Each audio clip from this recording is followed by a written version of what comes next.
Hello and welcome, I'm Joshua Barnes and you're watching The World Report. Let's first take a look at the headlines.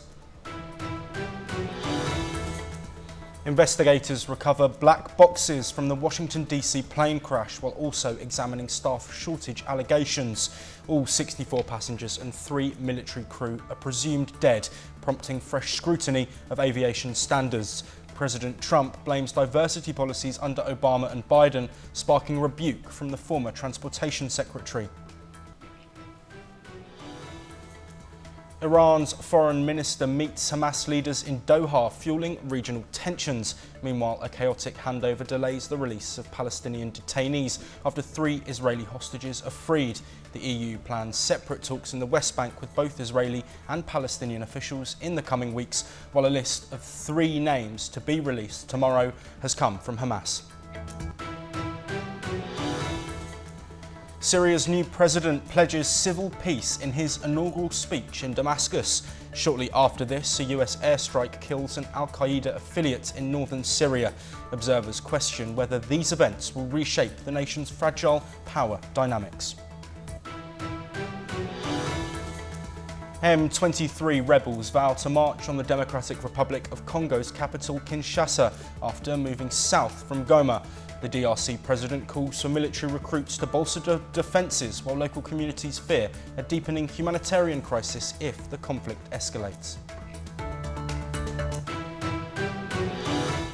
We'll stay in Africa as the Rwanda-backed armed group M23 said that they want to take their fight to the far-off capital Kinshasa. Corneille Nangaa, one of the political leaders of M23, said that they want to take power and lead the country. As per some reports, the rebels are currently advancing towards Bukavu, the second biggest city in the mineral-rich east. Meanwhile, Congolese President Félix Tshisekedi called for a massive military mobilisation to resist the rebellion. Congo's defence minister has also completely burned plans for any dialogue with the rebels. Rwanda is also facing a chorus of international criticism. In a recent statement, the president of Rwanda, Kagame, said the country was ready for a confrontation with South Africa if necessary. The fighting has forced around 500,000 people from their homes, worsening an already dire humanitarian crisis, according to the UN. Since the fighting escalated last week, electricity and water supplies in the city have been cut off and food is scarce. Joining us first on this one is our correspondent Aditya Wadwan. Aditya, can we get some more information on why the troops are moving, the M23 troops that is, and what their overall aim is? Well, Josh, if you see, these M23 rebels are currently, moving very aggressively through southern Kivu province towards Bukavu city in Eastern Democratic Republic of Congo. This could be because of due to the fact that it is a very they are moving towards this city because it's a mineral-rich city. It is considered to be a mineral-rich city. There have been reports that they want to. These rebels are very desperate and they want to overthrow the Kinshasa administration at all costs, and that is why they are expanding they are advancing at a rapid rate. It is showing they are showing no signs of any stoppage. As per the statement by the spokesperson for the UN chief Antonio Guterres, these rebels, this is a very stressing situation at the moment. The entire the United Nations is actually very stressed because of this advance by the M23 rebels, and it needs to be seen by when would all this come to the halt. Yes, George, back to you in the studio. Yes, and joining us to discuss this story further is Dr. Tolit Atiya, an African affairs expert joining us from Uganda. Dr. Atiya, thank you very much for your time. For our audience members who might not know about the history of this conflict, of course, the fighting has been raging on in the eastern part of the Democratic Republic of Congo for almost 30 years. But can you provide some context on why now the M23s have decided to take such drastic action?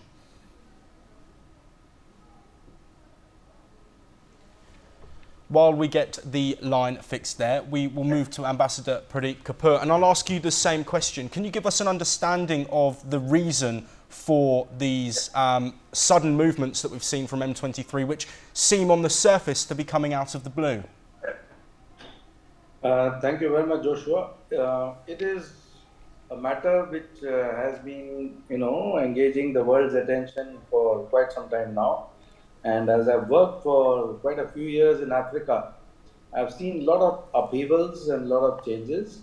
Sometimes regimes which seem very stable suddenly become, unstable, or suddenly are toppled with assistance of foreign forces in a matter of just weeks or months, where you think that it would have been impossible when it began.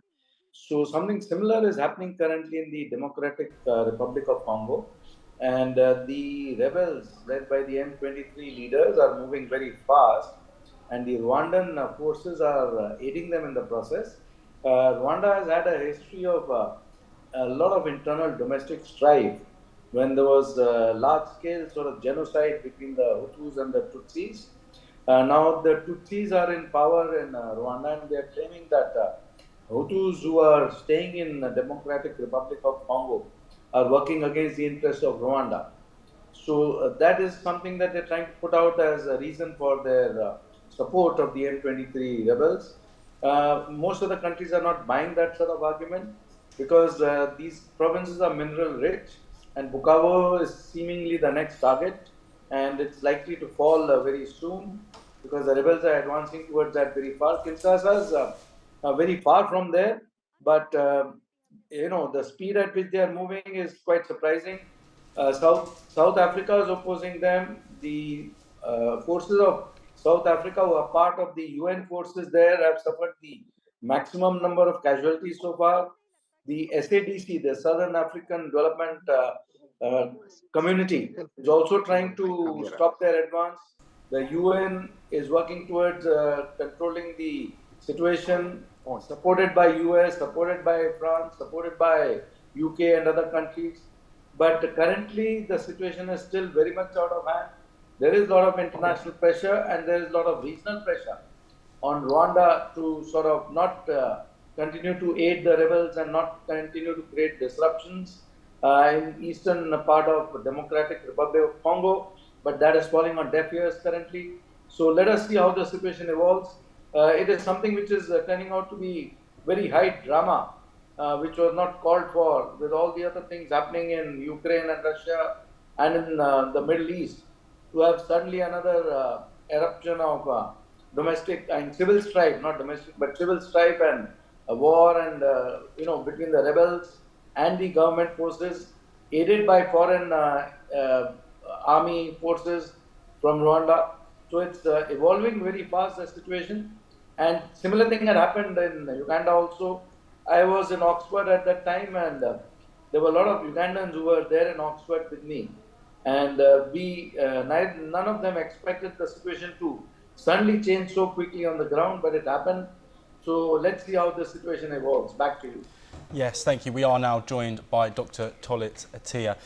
Thank you, Dr. Attia, for joining us. I want to get an understanding of the feeling within Africa, and obviously this has rapidly advanced so quickly, with the M23s looking like they're heading towards the capital.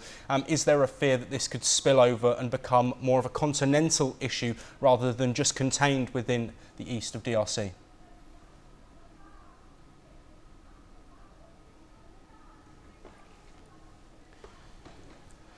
Ambassador Pradeep Kapoor, if you were there and you heard that question, do you mind jumping in on that? I really want to understand the feeling within Africa over whether this confrontation and this apparent fighting and potential war could sort of move towards a wider issue for Africa. Well, it is already a big issue for Africa. I do not think it will evolve into a wider issue, though there is a lot of exchange of very aggressive posturing and messages between Rwanda and South Africa currently. South African forces are very strong in the continent. They are among the more powerful forces. But Rwanda is suddenly saying that they will be able to stand up to the South African forces and challenge them, in any theater of war. So I don't think it's going to evolve to that ultimately. But what is going to be very important for the whole continent of Africa is to see that the situation is brought under control at the earliest possible, because already 500,000 refugees have fled from the war-torn areas. There has been total disruption of the eastern part of the Democratic Republic of Congo, which naturally leads to a lot of instability in that entire region, which is very mineral rich and becomes a breeding ground for agents who are, just wanting to, like vultures, swoop in and make hay while they are able to do that. So I think it's important for the global community led by the UN and led by some of the other countries which are trying to bring the situation under control in collaboration and coordination with the SADC. So if it is brought under control, then I guess there will be, some peace talks. They may have to surrender some part of the eastern Congo to the rebels for a short time and at least have a truce. But if the truce is not there, then the situation will continue to be very fragile. Thank you. Dr. Attia, this situation, which is, of course, escalating day by day, do you think it will require sort of impetus from African countries and potentially those outside of Africa as well? Yeah, thank you very much for hosting me. And certainly, just to dive into what you're saying, this is both a political crisis, and as we can see, it has quickly evolved into a humanitarian crisis.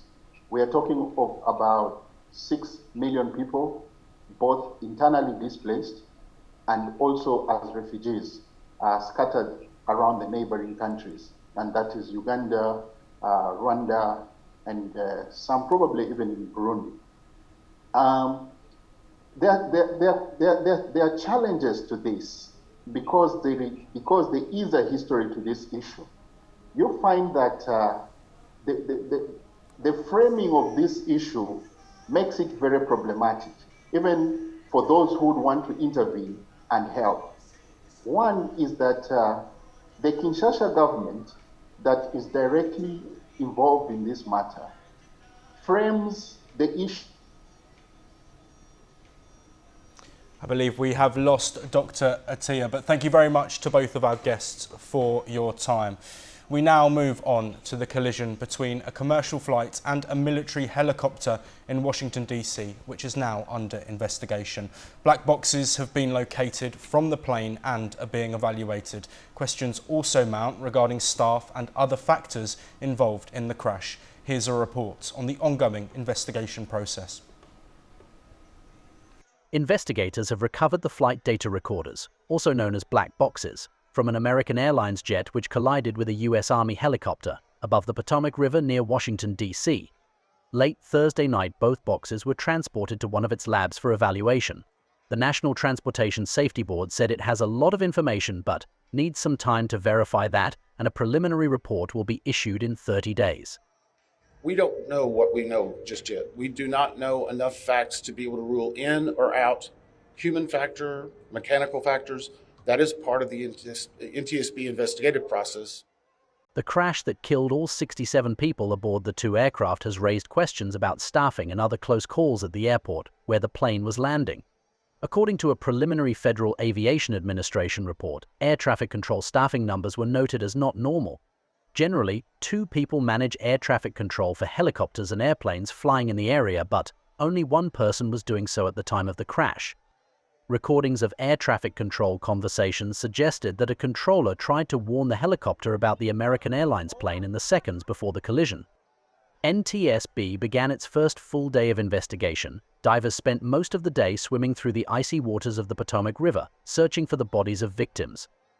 The search was suspended due to dangerous conditions. So far, 27 bodies have been recovered from the plane and 1 from the helicopter. Bureau Report, NewsX. Now for the latest updates from across the world of business.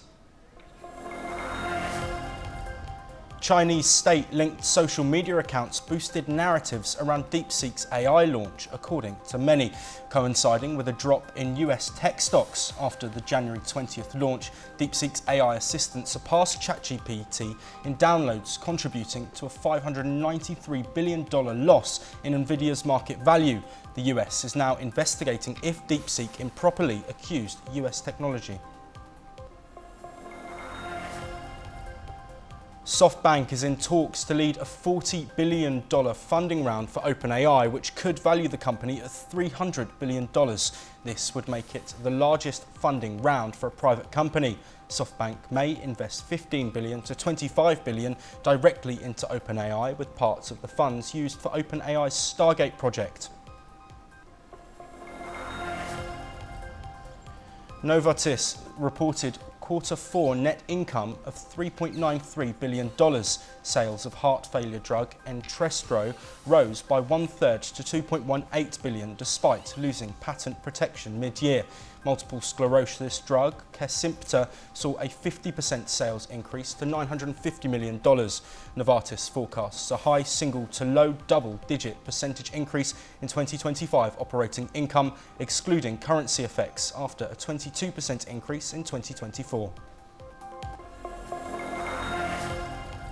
Takeda Pharmaceuticals has named Julie Kim as the first woman to lead the 244-year-old Japanese drug maker, a rarity in senior management in the world's fourth largest economy. Kim, a US citizen and head of the firm's US business, will next year succeed Christoph Weber, who in 2015 became the drug maker's first non-Japanese CEO.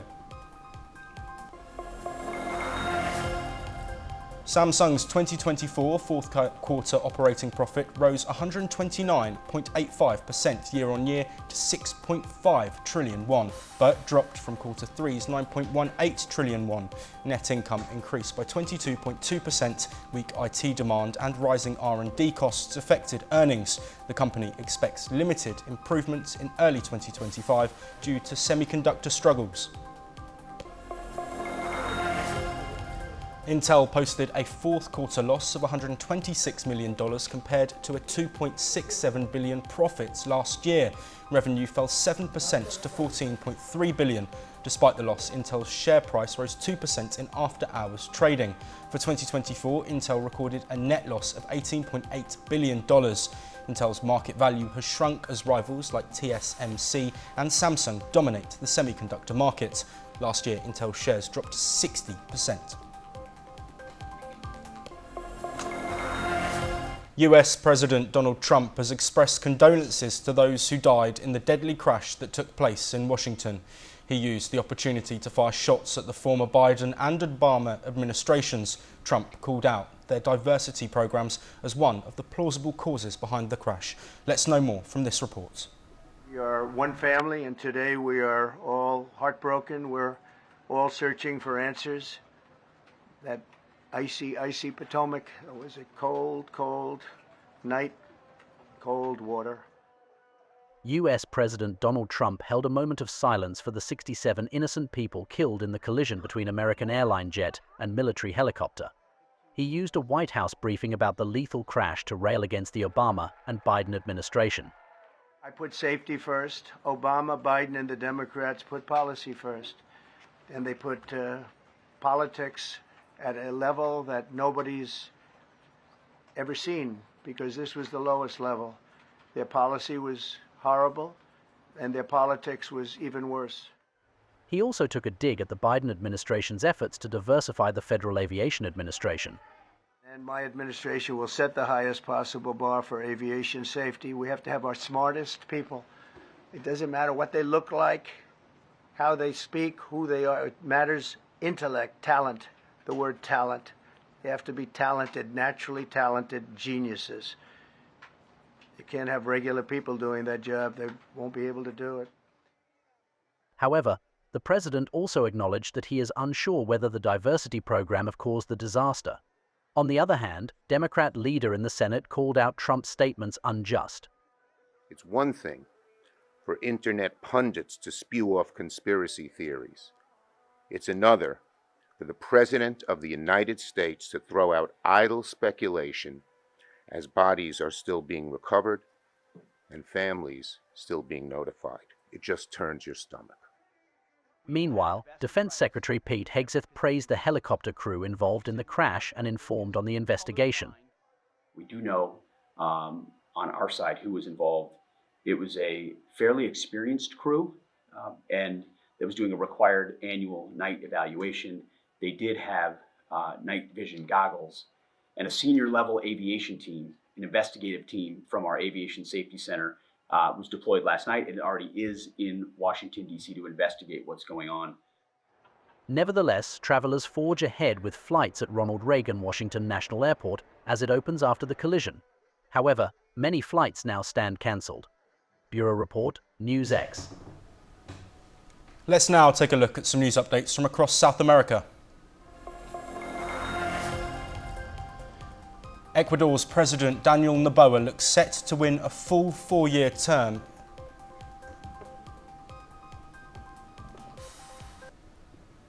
Let's now take a look at some news updates from across South America.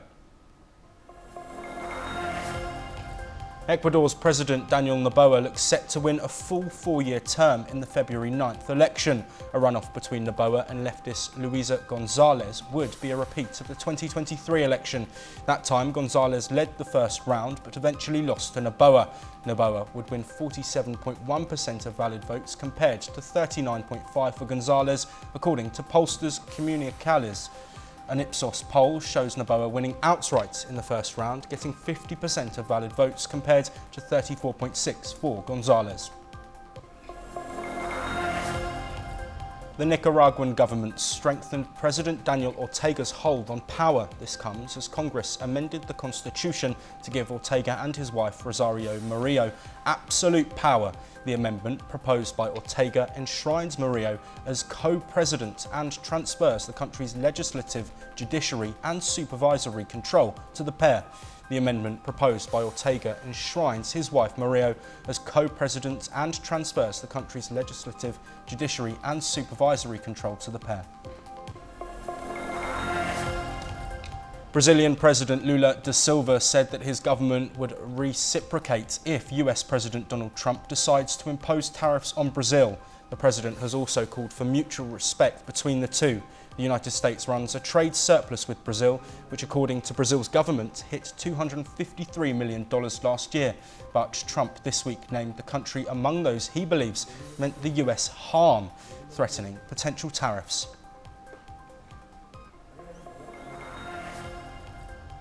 The jingle of itinerant scrap merchants has long been part of Mexico's city soul. Now it has made a cameo appearance in Hollywood in the Oscar-nominated narco musical Emilia Perez. The slogan, which has been adapted by French director Jacques Audiard for his musical, was created by Mexican scrap merchant Marco Antonio Terran. The jingle, known as Fierro Viejo, meaning scrap metal, was recorded 20 years ago after Terran grew tired of constantly shouting out to potential customers himself.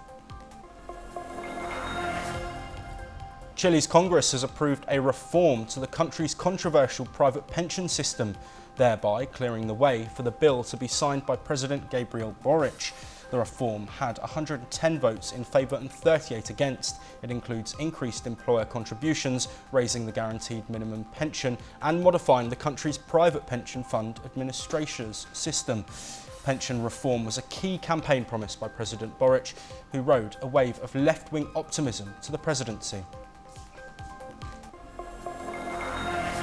That is all we have time for, but we'll be back shortly with more of your latest international news.